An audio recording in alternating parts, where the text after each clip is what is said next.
ভাগবত গীতা তৃতীয় অধ্যায়। বন্ধুরা, আমরা আগে জেনেছি কামনা কী। এবার জানব কিভাবে কামনাকে দমন করতে হয়। ভগবান শ্রীকৃষ্ণ বলেছেন, সমস্ত পাপ কর্মের মূল হলো কাম বা কামনা। কামনাকে কখনোই সন্তুষ্ট করা যায় না। যতই কামনা মদ বস্তু সামগ্রী পাওয়া যায়, কামনা উত্তরোত্তর ততই বেড়ে চলে। অর্থাৎ যতটা প্রাপ্তি হয়, পুনর্বার তার অধিক পাবার আকাঙ্ক্ষা জেগে ওঠে। যিনি এই কামনায় বাধা প্রদান করেছেন, তার ওপর ক্রোধ জন্মায়। ক্রোধ মানুষকে হিতাহিত জ্ঞান শূন্য করে দেয়। ক্রোধের বশবর্তী মানুষ কোনো পাপ কর্ম করতেই ইতস্তত করেন না।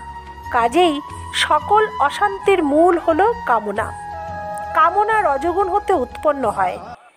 তাকে দমন করতে হলে কামনা উৎপাদনকারী রজগুণকে আগে দমন করতে হবে।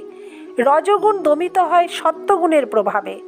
সাধনার দ্বারা চিত্তে সত্ত্বগুণকে বৃদ্ধি করতে হবে, যার দ্বারা রজগুণ অবদমিত হবে।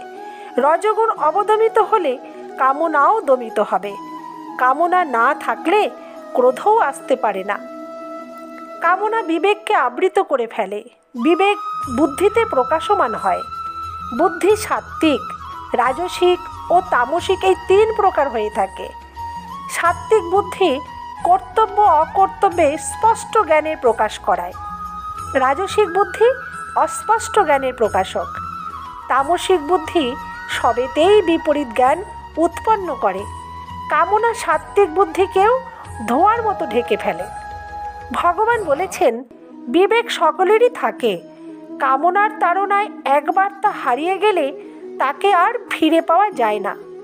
পরমাত্মার সাধনায় সবথেকে বড় অন্তরায় হলো এই কামনা। কামনা সমস্ত কল্যাণের কাঁটাস্বরূপই নয়, এটি নরক পথের মূল কাণ্ডারি।